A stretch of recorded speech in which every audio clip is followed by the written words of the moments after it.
Sa iba pang balita, 4 na magbabarkada ang nalunod ng anurin sa ilog sa Norzagaray, Bulacan. At nakatutok live si Susan Enriquez. Susan. Vicky, naiuwi na rito sa Barangay Citrus, San Jose del Monte, Bulacan na ang mga labi ng 4 na kabataang nalunod sa Canyacan River sa Norzagaray, Bulacan kahapon.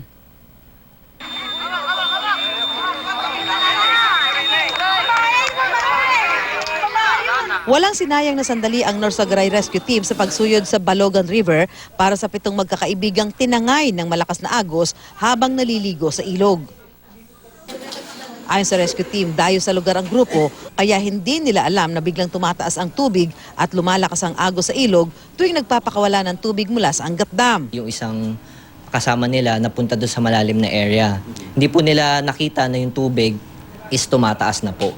Bali, sinagip po nila isa, nagkadugtong-dugtong sila, kaya natangay po yung 4. Kahapon, na-recover ang labi ni Lovely Lacaba at Nelson Godin, kapwa 18 anyos. Kaninang umaga natagpuan ang labi ni na Christian Palen at Butch Nario na tinangay ng agos. Pahirapan po talaga yung area na yun sa pagsisit pagka lumalaki po tubig. Po, sa sobrang lalim nga po doon, bumigay nga po yung aking isang tega, pumutok. Nailigtas ang 3 pa na sina Luigi Manaay, Dane Aglosolos at Lucreciano Palen. Kwento nila, mababaw raw ang tubig nang maligo sila. Pero nang paahon na sila, bigla itong tumaas na may malakas na agos. Bandang alas 2, medyo tahimik pa yung tubig. Sabay, mga 2:20 yun, mga ganun. Sabay, lumakas biglaan. Sabay, yun, may tinangay na kasama namin. Pakakit na kami. Tapos ako nauna ako. Tapos mamaya lumakas na yung alon. Tapos nagkapit-kapit sila na agos. Tapos may nadulas. Si Lovely. Tapos yun, sunod-sunod na po sila. Nagluluksa ang pamilya ng mga biktima. Kwento ng kanilang mga kaanak, alas 11 ng umaga kahapon, kausap pa raw nila ang mga biktima. Huling nakita ko 11:30. Tapos bago mag alas 3, nakita ko siya nandoon na sa loob ng ambulansya, wala ng buhay. Ngayon po, babalik po sana kami dalawa dun. Ubod ng pait ang pagtangis ng nanay ni Christian at ni Lovely.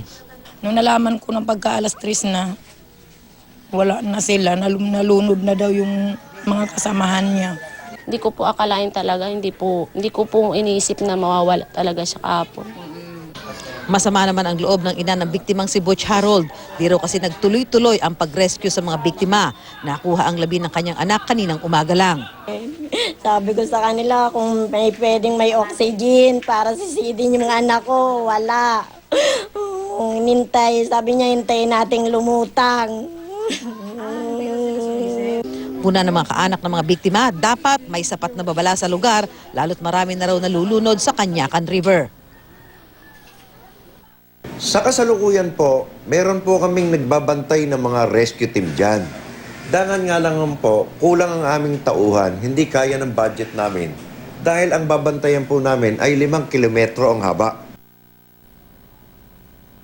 Bukod sa pagluluksa, pinoproblema ngayon ng pamilya ng mga biktima ang pagpapalibing sa kanilang mga yumaong mahal sa buhay. Vicky? Maraming salamat sa iyo, Susan Enriquez.